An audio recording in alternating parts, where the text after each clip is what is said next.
제가 한국 총신신대원에서 공부할 때 만났던 전도사님 한 분이 있습니다. 지금은 미국에서 박사과정 공부를 하고 있을 정도로 형편이 좋아지긴 했지만 그때는 참 힘들게 살던 전도사님이었습니다. 물론 지금은 목사님이 되셨죠. 90년대 말 IMF 사태 때 전도사님이 그 아버님이 운영하시던 회사가 부도가 났습니다.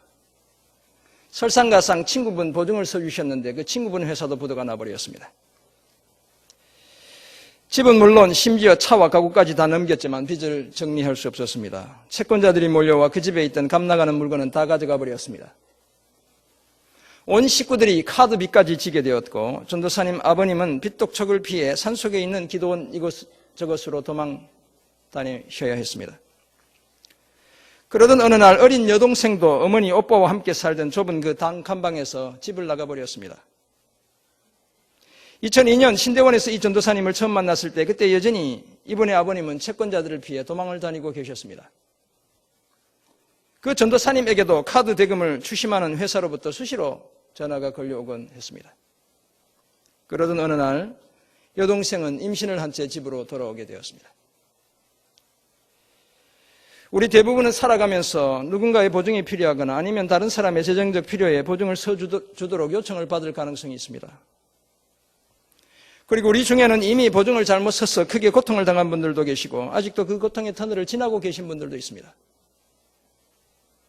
안 써주자니 미안하기도 하고 원수가 될 것 같기도 해서 불가피하게 보증을 서주었다가 낭패를 당한 경우가 한두 번이 아닌 것입니다. 많은 분들이 그런 어려움들을 당한 경험들을 가지고 있는 것입니다. 그렇다면 오늘 좀 독특하지만 보증을 서달라는 그런 요청에 대한 우리의 올바른 반응은 과연 무엇이겠습니까? 만약 보증을 서달라고 요청하는 사람이 정말 친한 친구라면, 우리의 부모님이라면, 우리의 자녀들이라면, 내 형제 자매라면, 교회에서 정말 친하게 지내는 친구나 우리의 지체들이라면 과연 우리는 그 요청에 어떻게 대응해야 하는 것일까요? 어떻게 하는 것이 보증에 대한 성경적인 대응 방법이 될 수 있는 것일까요?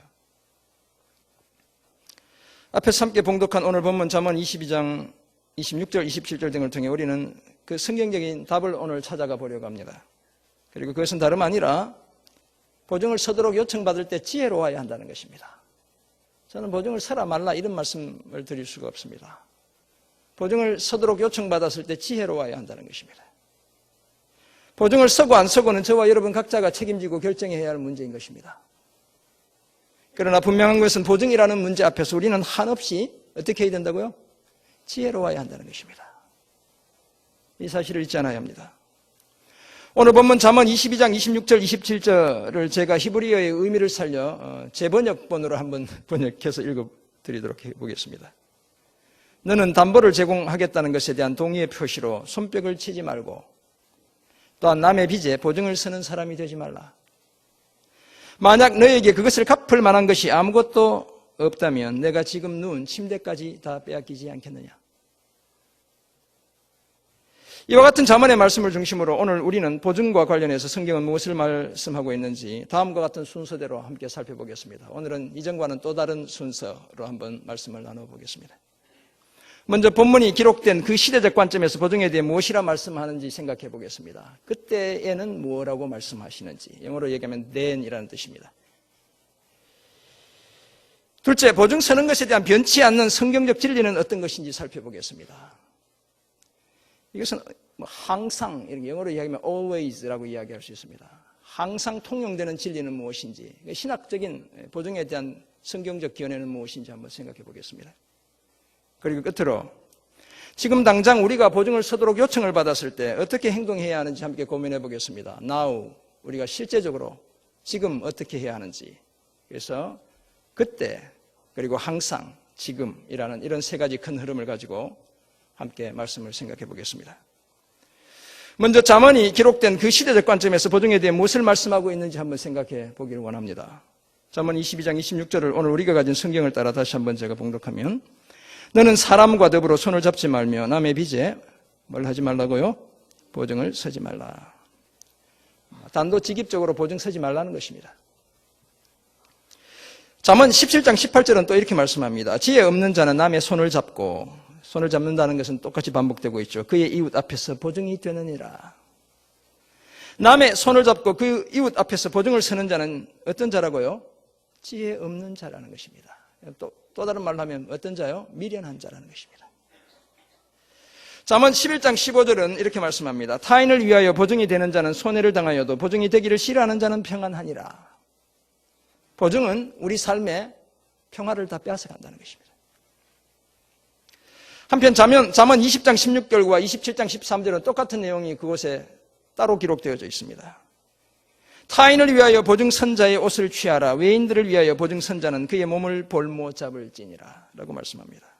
보증 때문에 옷을 빼앗기는 것은 물론이고 자신의 몸마저도, 신체마저도 종의 몸으로 전락하게 된다라고 말씀하고 있습니다. 이처럼 잠언에 등장하는 그때 하나님의 말씀은 보증과 관련해서는 부정적인 입장을 취하고 있습니다. 따라서 함부로 보증을 서지 말아야 한다는 사실을 잠언은 구구절절히 말씀해주고 있는 것입니다. 물론 모세오경을 비롯한 구약 성경은 제한적으로 채권자가 채무자로부터 변제를 확실히 할 목적으로 담보를 제공받는 것을 허용합니다.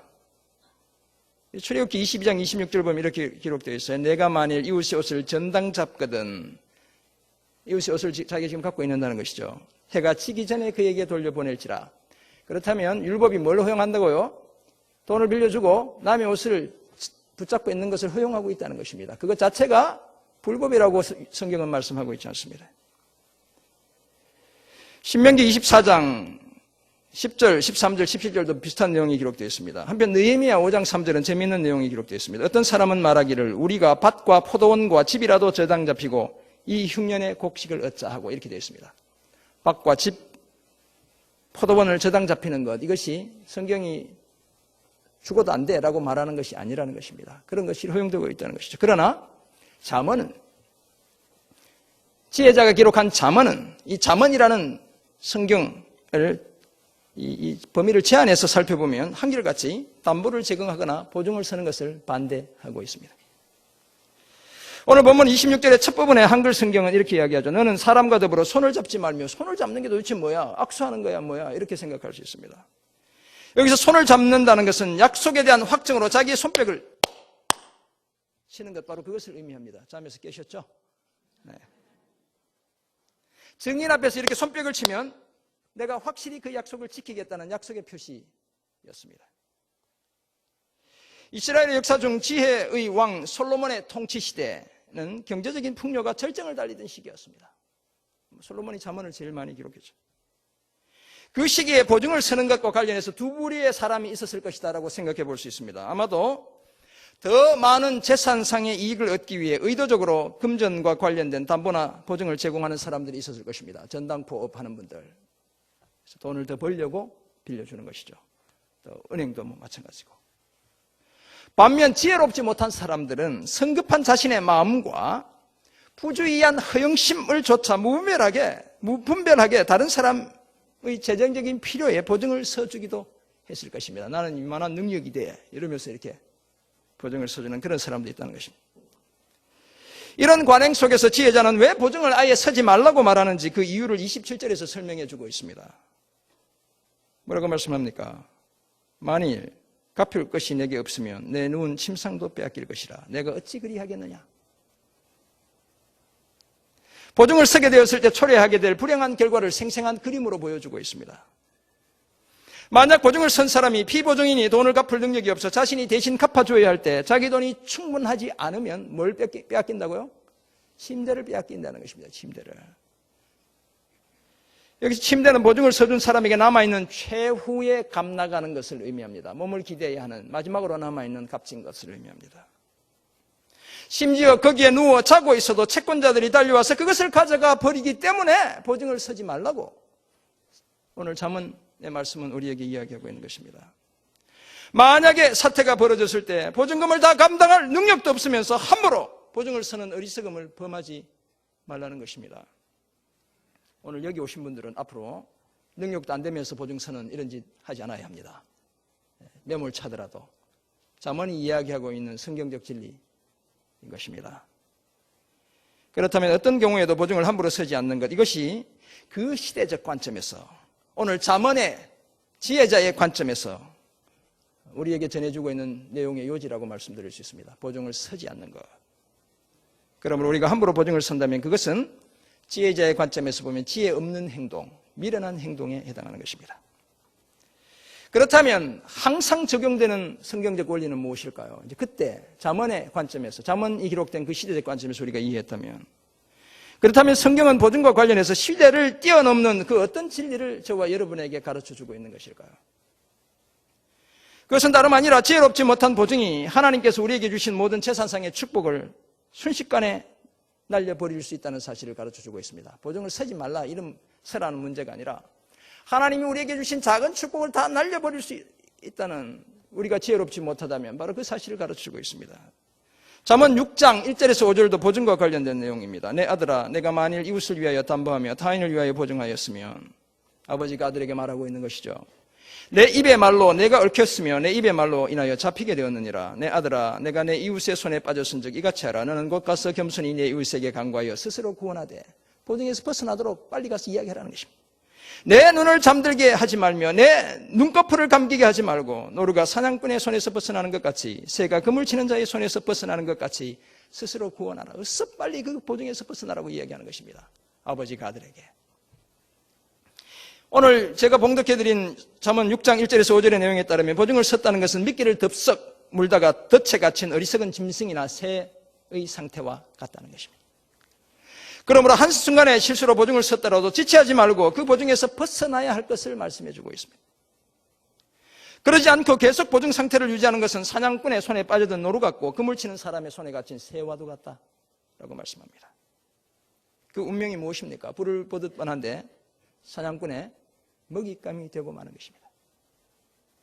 물론 앞에서도 말씀드렸듯이 잠언의 내용들은 일관되게 보증을 서는 것에 대해 반대합니다. 그러나 모세의 율법은 제한적으로 허용하고 있다고 말씀드렸습니다. 그래서 유대인들이 그 구절들을 가지고 고리 대금업을 한 거예요. 중세, 그전에 초대교회 지나서부터. 그래서 로마 시대 때 가톨릭 교회가 교회를 지으면서 유대인들로부터 돈을 빌려 교회를 지었단 말이에요. 그래서 그 사람들은 자꾸 돈을 버니까 그때부터 이미 유대인들은 유럽 사람들로부터 미운 오리털, 미운 털이었어요. 미운 털. 네. 미운 털이 박힌 사람들이었어요. 그래서 옛날부터 유대인들은 무수히 죽었어요. 나치의 히틀러만 유대인을 죽인 것이 아니라 중세의 종교재판 시대도 집중적인 타겟이 되었던 사람들이 유대인들이었어요. 왜냐하면 성경적인 근거를 가지고 이 사람들이 고리대금업을 했단 말이에요. 돈을 잘 버는 사람들이었어요. 그러니까 적들이 많았던 것이죠. 조금 내용이 다르긴 하지만 심지어 사도 바울도 이제 신약 성경으로 넘어오면 빌레몬의 노예였던 오네시모가 주인 빌레몬의 돈을 횡령한 것을 자신이 갚겠다는 보증을 서고 있습니다. 그럼 사도 바울이 잘못된 것이에요? 아니잖아요. 빌레몬서 1장 18절 19절입니다. 그가 만일 내게 불의를 하였거나 내게 빚진 것이 있으면 그것을 내 앞으로 계산하라. 내가 보증 서주겠다. 내가 갚아주겠다. 라고 말하고 있는 것이죠. 나 바울이 친필로 쓰노니 내가 갚으려니와 네가 이 외에 네 자신이 내게 빚진 것은 내가 말하지 아니하노라. 네가 나한테 빚진 것 그건 뭐 상관없고 복음에 빚진 걸 이야기하는 것이죠. 오네시모가 물질적으로 빚진 건 내가 책임질게. 사도 바울이 그렇게 이야기하는 것입니다. 돈도 없는 그분이 당당하게 그런 이야기하는 거예요. 이걸 통해 알 수 있듯이 바울은 오네시모의 빚을 갚는데 자신이 보증인이 되는 것에 대해 조금도 주저하지 않았습니다. 믿음으로 낳은 아들 오네시모를 두고 그가 입힌 금전적인 손실까지도 자신이 친히 책임지겠다고 말했던 것입니다. 그렇다면 이에 반해 지혜자가 말하는 잠언의 내용은 정나미가 뚝 떨어지는 너무 차가운 진리다라고 이해할 수 있습니다. 사람이 살아가면서 어떻게 해? 사람이 살다 보면 서로 돕고 의지하며 살아야지 어떻게 어렵게 부탁하는 그 부탁을 이런 지하에 거절할 수 있겠는가라는 생각을 할 수 있습니다. 그래서 우리가 보증을 서게 되는 것이죠. 아마 지혜자도 분명 그런 생각을 했을 것입니다. 다 우리와 동일한 감정을 가진 인간이잖아요. 그렇다면 왜 지혜자는 보증에 대해 이런 엄격한 자세를 취하라고 말하고 있는 것이겠습니까? 그것은 다름 아니라 삶의 경험을 통해 미련한 보증 행위가 주는 위험이 얼마나 크고 치명적인지를 알고 있었기 때문이었습니다. 사업하는 분들로부터 우리는 자주 자금이 돌지 않으면 뭐가 마른다고 이야기해요? 뭐가 말라요? 피가 마른다고 이야기해요. 피가. 그죠? 지혜롭지 못한 정치, 경제 지도자들로 인해 우리나라 국민 전체가 피가 마른 때가 있었습니다. 1997년에 찾아온 IMF 사태가 바로 그것이었죠. 모든 서민들이 고통을 받았습니다. 잘 사는 사람은 아무리 어려워도 여러분 잘 살아요. 구소련이 붕괴되고 제가 러시아 출장 다닐 때 보면 서민들은 200m, 300m 줄 서서 우유 한 병 받으려고 그 추운 모스크바의 추운 날씨에 줄 서 있는데 부자들은 다 외제차 몰고 떵떵거리며 해외에 돈 숨겨놓고 그렇게 살아가더라고요. 지금도 여전히 그 고통 속에 지내는 많은 분들이 있습니다. 지혜롭지 못한 사람들에게 재정적인 위기는 아무런 예고 없이 밤의 도적처럼 그렇게 찾아오게 되어 있는 것입니다. 그리고는 하나님께 주신 작은 물질마저 한꺼번에 다 쓸어가 버립니다. 그 위기가. 더구나 한번 무너진 재정의 둑을 다시 되찾기는 너무나 고되고 어려운 것입니다. 그래서 성경은 시대를 넘어 그런 위험을 예상하고 보증서는 일, 담보를 제공하는 일에 각별히 주의해야 한다고 말씀하는 것입니다. 제가 아는 한 목사님은 교회 장로님의 사업과 관련해서 3명이 장로님 동생과 연대보증을 썼다가 다른 2사람의 목까지 다 그 빚을 떠안게 되었습니다. 은행에서 이런 가이드라인이 왔어요. 사례비의 일부를 빚을 갚는 데 따로 떼놓아라 는 지침을 받았지만 교회가 이행하지 않고 그냥 목사님 구자로 사례비를 다 지급하게 되었습니다. 그랬더니 은행이 아예 이 교회를 경매 붙이겠다고 고지서를 보낸 것이었습니다. 부랴부랴 돈을 마련해 빚을 갚긴 했지만 그 와중에 영문도 잘 모르는 성도들이 입은 상처는 이런 말로 다 할 수 없었습니다. 때로는 교회를 떠났습니다. 도대체 뭐 이런 교회가 다 있나? 여러분, 저는 빚이 없기 때문에 그런 염려 안 하셔도 됩니다. 이처럼 부모나 자식, 형제나 친척 보증을 썼다가 폐가 망신하는 경우는 우리가 흔히 볼 수 있는 안타까운 현실입니다. 그래서 성경은 함부로 보증 서지 않아야 한다고 말씀합니다. 그러니까 함부로 여러분 보증 부탁하지 마세요. 그렇지만 이런 진리를 알고 있는 우리는 로마서 13장 8절의 말씀을 기억해야 합니다. 뭡니까? 피차 사랑의 빚 외에는 아무에게도 아무 빚도 지지 말라. 남을 사랑하는 자는 율법을 다 이루었느니라. 사실 엄청난 것이죠. 재산상의 보증에는 지혜를 발휘해야 하지만 사랑의 빚을 져주는 일에는 목숨을 아끼지 않아야 한다는 것입니다. 그러면 답이 무엇이겠어요, 여러분? 여러분 스스로 결정하셔야 합니다. 목사인 제가 모든 해답을 드릴 수는 없습니다. 하나님께서 성령을 통해 여러분 마음에 주시는 부담대로 여러분들이 결정하는 것입니다. 사랑의 빚이란 게 과연 무엇이겠습니까?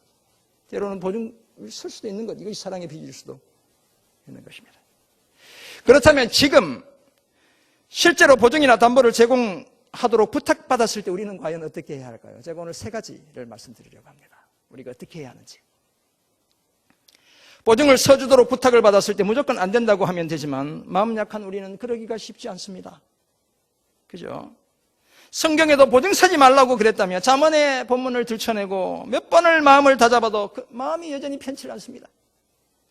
정말 내가 이 지체를 사랑하는가, 내 형제를 사랑하는가, 내 자녀를, 내 부모를 사랑하는가, 아니면 내 이기적인 생각에 갇혀 있는가. 우리는 늘 그렇게 생각하죠. 그래서 하는 수 없이 보증도 서고 담보도 제공하고 돈을 빌려주고 빌려받기도 하는 것입니다. 이런 현실 속에서 3가지 실제적인 적용점을 제가 제시하려고 합니다. 먼저, 만약 불가피하게 보증을 서야 하는 상황이라면 보증 서는 서류에 덜렁 서명하기 전에 철저하고 신중하고 꼼꼼하게 살펴봐야 합니다. 영어로는 sharpen the pencil이라고 얘기하는데 연필 사인하기 전에 연필을 날카롭게 갈아야 한다는 것입니다.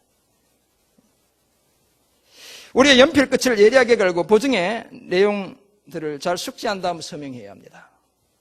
높은 곳에서 낮은 곳으로 뛰어내릴 때는 늘 어디에 뛰어내릴지 착지점을 보고 뛰어내려야 하는 것입니다. 그러지 않으면 목숨을 잃게 되는 것이죠. 마찬가지로 보증에 있어서도 전후관계를 철저하게 따지는 태도가 필요합니다. 우리의 세심한 계산이 무자비하게 우리를 향해 달려드는 재정 위기로부터 우리 자신과 우리 가정과 우리 공동체를 지켜내기 때문에 그런 것입니다. 누가복음 14장 28절 31절에서 예수님은 제자들에게 이렇게 말씀합니다. 너희 중에 누가 망대를 세우고자 할진대 자기의 가진 것이 준공하기까지에 족할는지 먼저 앉아 그 비용을 계산하지 아니하겠느냐. 주님의 말씀이에요.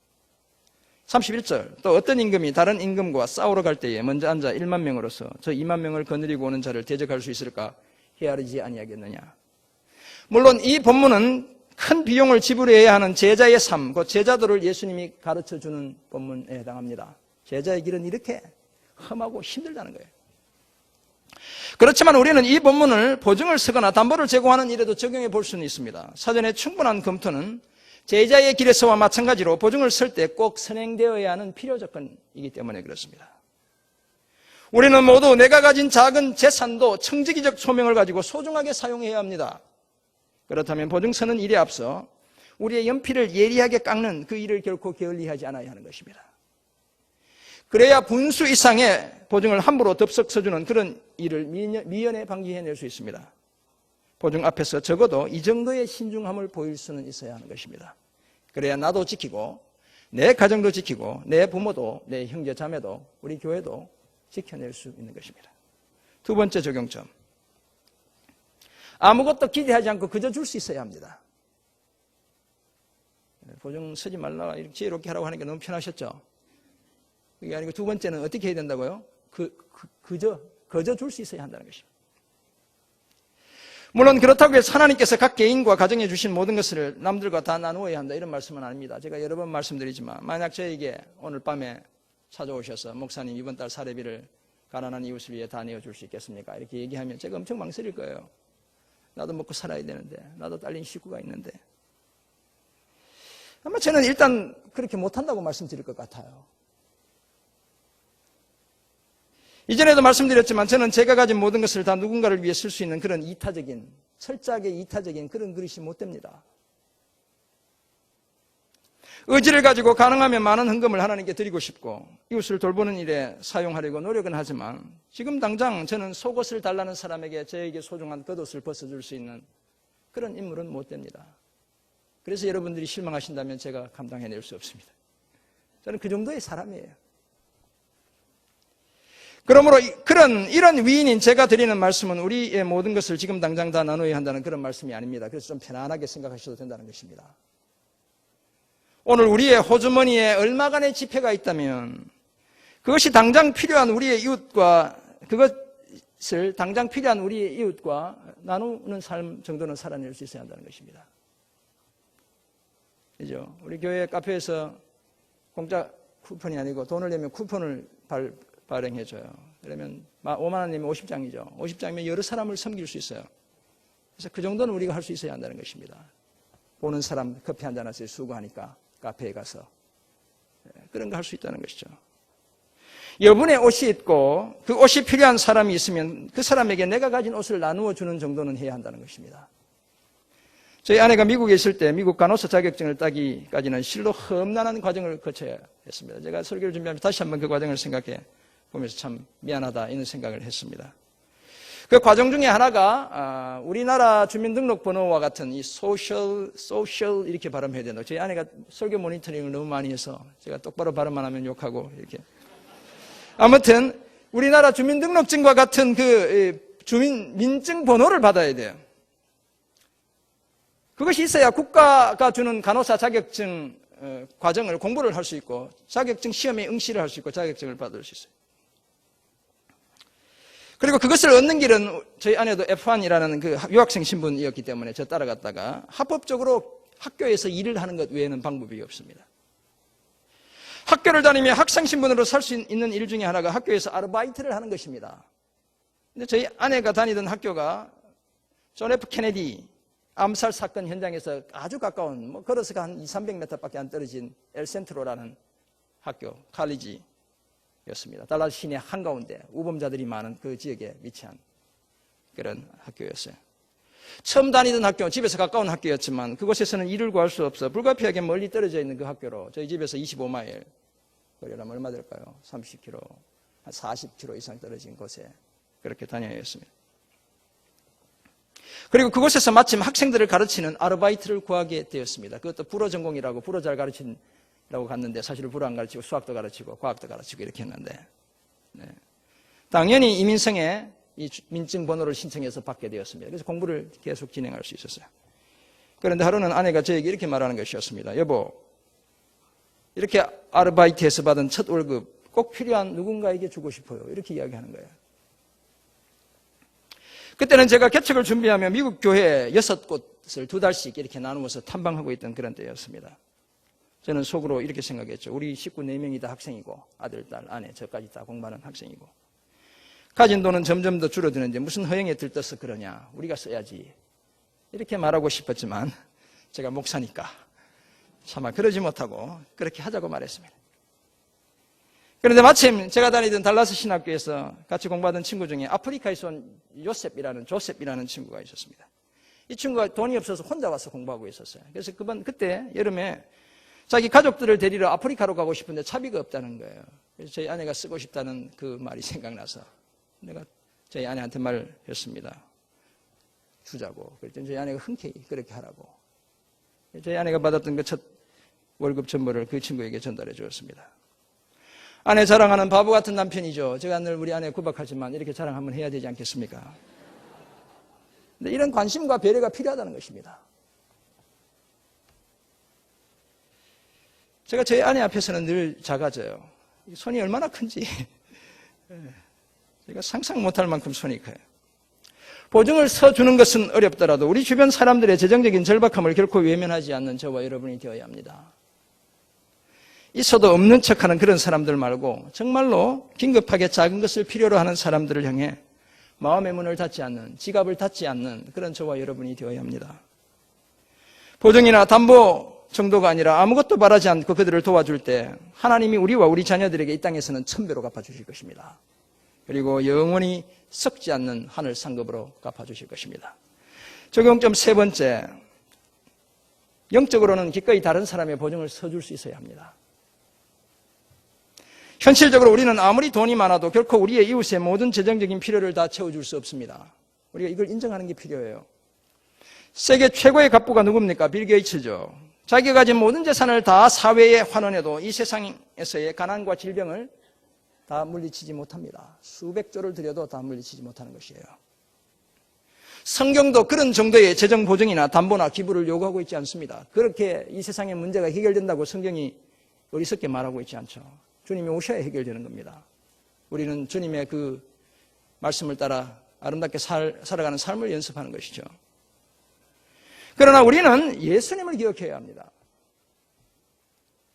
하나님이 우리 인간들에게 보증을 서지 말라, 담보를 제공하지 말라라고 말씀하셨습니다. 그럼에도 불구하고 정작 하나님 자신은 우리의 죄의 보증이 되어주셨습니다. 앞으로 우리가 지을 죄값도 다 지불해 주시겠다고 자신의 몸을 담보로 제공해 주신 분이 바로 하나님의 아들 예수 그리스도인 것입니다. 예수님이 우리의 죄값에 대한 보증을 서주신 결과가 바로 십자가에서 죽음이었습니다. 죽음이라는 값을 치르고서야 우리의 모든 죄의 빚을 청산해 주셨습니다. 여러분이 잘 아는 테텔레스타이, 다 이루었다. 지불 기한이 된 빚이 완전히 다 지불되었다라는 의미를 가지고 있는 것이죠. 우리의 모든 죄의 빚이 다 지불되었다라고 주님이 선언하셨습니다. 우리 죄의 빚의 보증이신 예수님의 피값을 통해 다 지불되었다는 것입니다. 저와 여러분이 영원히 갚아도 갚지 못할 그 빚을 다 갚아 주셨다는 것입니다. 뿐만 아니라 앞으로 짓게 될 그 빚까지도 주님께서 다 갚아 주시겠다고 약속하셨던 것입니다. 그래서 예수님의 별명이 새 언약의 중보자인 것입니다. 그렇다면 우리는 어떻게 다른 사람들을 위해 영적으로 보증을 서줄 수 있겠습니까? 우리도 예수님처럼 무슨 속죄의 제사를 따로 드려야 한다면 우리는 결코 그 일을 감당해내지 못할 것입니다. 그것이 아니라 주님을 알지 못한 채 죄악 가운데 방황하는 영혼들을 찾아가 복음을 전하고 그 사람들을 예수님의 제자로 길러내는 것, 이것이 바로 우리가 할 수 있는 영적인 보증인 것입니다. 다른 그 무엇보다도 이런 영적 보증을 힘쓰는 저와 여러분 모두가 되시기를 간절히 소원합니다. 우리 한국의 한 크리스천 기업의 임원으로 재직 중인 저와 아주 친한 집사님 한 분이 있습니다. 제가 미국에 있을 때 그 집사님도 한국에 있던 회사를 퇴직하고 미국에서 살고 있었습니다. 그 당시는 미국산 소고기 수입이 금지되고 있던 때였습니다. 그 집사님이 한국에 어떻게든 유통 경로를 뚫어보려고, 왜냐하면 그 회사가 유통업을 하고 있었기 때문이죠. 프리젠테이션 자료를 잔뜩 준비해서 이전에 재직했던 그 회사를 찾아갔습니다. 작은 회사가 아니에요. 인맥을 통해 본사에서 회장님을 만나 사업 제안서를 브리핑하기까지는 했지만 반응이 아주 부정적이었습니다. 다 포기하고 미국으로 돌아가기로 예정했던 날 하루 전이었습니다. 회장 비서실에서 연락이 왔습니다. 다시 회사로 들어오라는 것이었습니다. 사업이 성사되는구나. 여러분, 미국에서 큰 유통회사이기 때문에 조 이상의 유통업을 하는 이런 회사이기 때문에 하나만 성수돼도 엄청난 거죠. 잔뜩 기대를 하고 갔는데 그것이 아니었습니다. 회장님 비서실장을 만났는데 봉투가 하나 준비되어 있었습니다. 그리고 그 봉투에는 여러분 돈이 얼마 들어있었을까요? 돈이 들어있었는데 2억 3천만 원이 들어있었습니다. 2억 3천만 원을 주겠다는 약정서, 돈이 아니고 약정서, 2억 3천만 원을 주겠다는 약정서가 그 봉투에 들어있었습니다. 그리고 그 돈은 다음날 곧바로 그 집사님의 통장에 입금되었습니다. 개인이 내는 기부금 2억에다가 그 기부금 때문에 내야 할 세금 3천만 원까지 내가 부담해야 한다. 라는 의미로 2억 3천만 원이 들어있었습니다. 저는 뭐 세율이 얼마인지 모르지만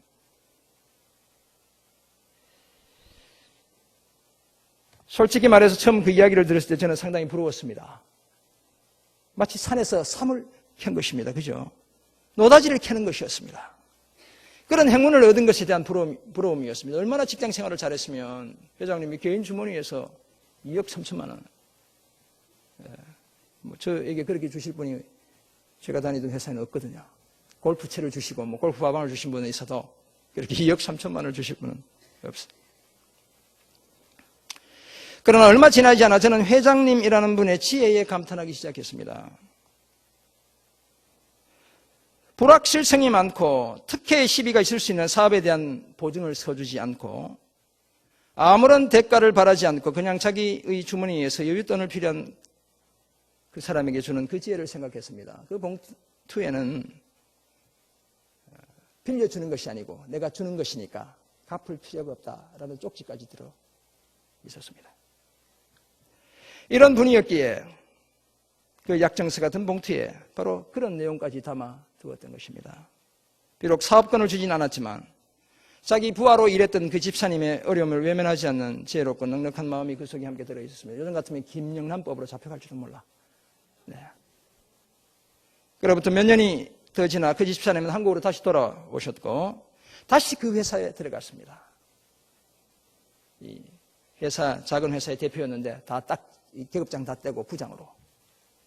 그리고 몇 년 전 다시 임원으로 승진해서 지금까지 그 회사에 잘 다니고 있습니다. 몇몇 안 되는 임원이.